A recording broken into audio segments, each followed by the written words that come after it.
Holes. Part 1. You're entering Camp Green Lake. There is no lake at Camp Green Lake. There once was a very large lake here, the largest lake in Texas. That was over 100 years ago. Now it's just a dry, flat wasteland. There used to be a town of Green Lake as well. The town shriveled and dried up along with the lake and the people who live there. During the summer, the daytime temperature hovers around 95 degrees in the shade, if you can find any shade. That's not much shade as in a big dry lake. The only trees are 2 old oaks on the eastern edge of the lake. A hammock is stretched between the 2 trees and a log cabin stands behind that. The campers are forbidden to lie in the hammock. It belongs to the warden. The warden owns the shade. Out on the lake, rattlesnakes and scorpions find shade under rocks and in the holes dug up by the campers. Here's a good rule to remember about rattlesnakes and scorpions. If you don't bother them, they won't bother you, usually. Being bitten by a scorpion or even a rattlesnake is not the worst thing that can happen to you. You won't die, usually. Sometimes a camper will try to be bitten by a scorpion or even a small rattlesnake. Then he'll get to spend a day or 2 recovering in his tent instead of having to dig a hole out on the lake. But you don't want to be bitten by a yellow spotted lizard. That's the worst thing that can happen to you. You will die a slow and painful death, always. If you get bitten by a yellow spotted lizard, you might as well go into the shade of the oak trees and lie in the hammock. There's nothing anyone can do to you anymore. 2. The reader's probably asking, why would anyone go to Camp Green Lake? Most campers weren't given a choice.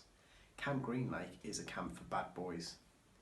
If you take a bad boy and make him dig a hole every day in the hot sun, it will turn him into a good boy. That was what some people thought.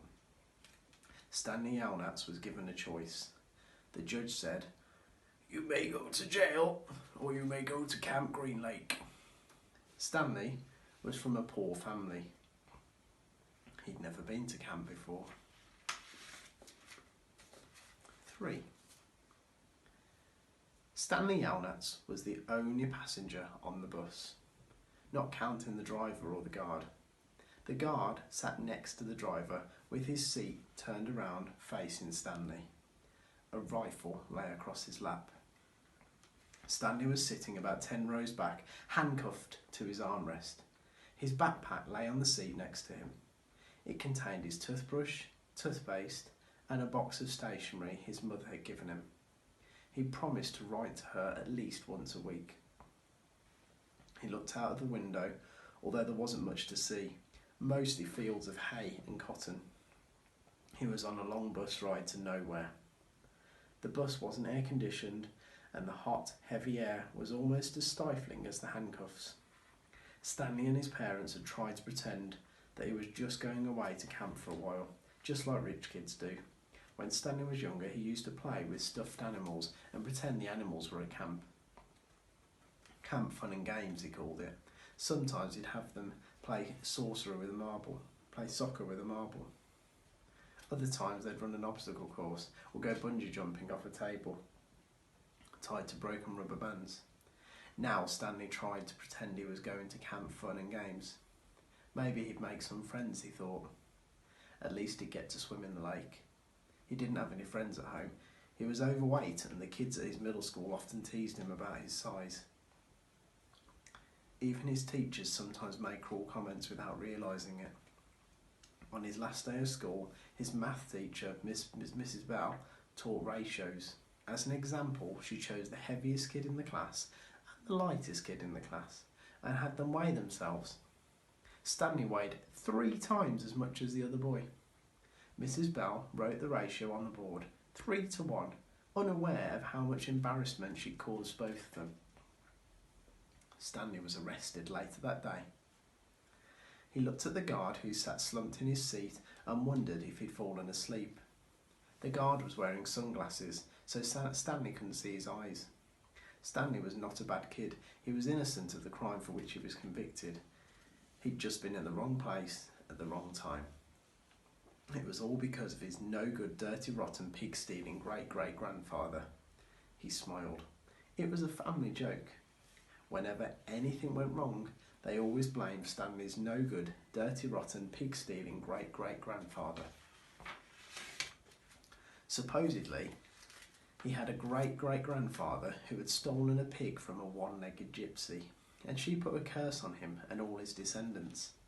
Stanley and his parents didn't believe in curses, but of course, whenever anything went wrong, it felt good to be able to blame someone. Things went wrong a lot. They always seemed to be in the wrong place at the wrong time. He looked out of the window at the vast emptiness. He watched the rise and fall of the telephone wire. In his mind, he could hear his father's gruff voice softly singing to him. If only, the woodpecker sighs, the bark on the tree was just a little bit softer, while the wolf waits below, hungry and lonely. He cries to the moon, if only, if only. It was a song his father used to sing to him. I don't know how it goes either. The melody was sweet and sad, but Stanley's favourite part was when his father would howl the word moon. The bus hit a small bump and the guard sat up, instantly alert. Stanley's father was an inventor. To be a successful inventor, you need three things: intelligence, perseverance, and just a little bit of luck.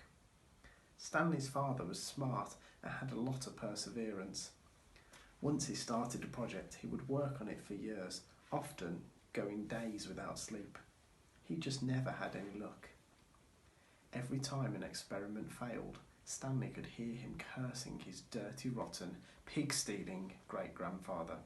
Stanley's father was also named Stanley Yelnats. Stanley's father's full name was Stanley Yelnats III.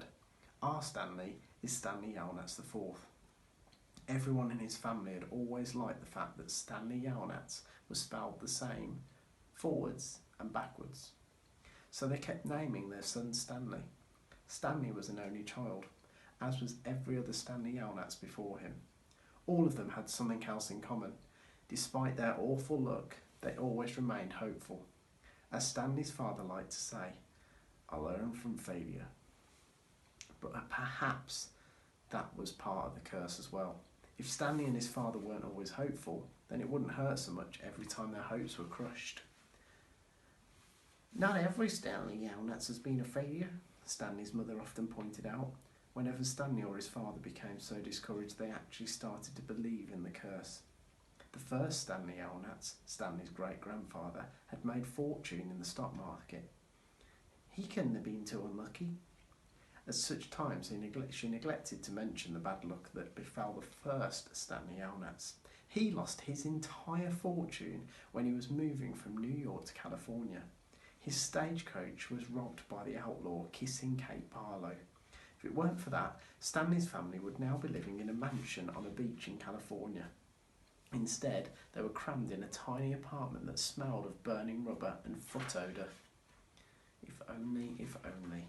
The apartment smelled the way it did because Stanley's father was trying to invent a way to recycle old sneakers. The first person who finds a use for old sneakers, he said, will be a very rich man. It was his latest project that led to Stanley's arrest. The bus ride came increasingly bumpy because the road was no longer paved. Actually, Stanley had been impressed when he first found out that his great-grandfather was robbed by Kissing Kate Barlow.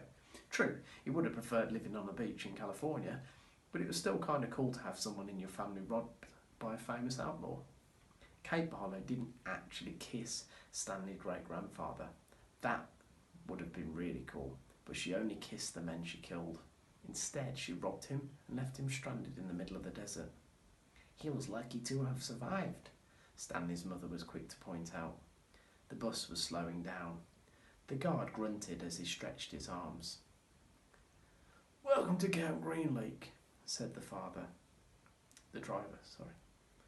Stanley looked out the dirty window. He couldn't see a lake, and hardly anything was green.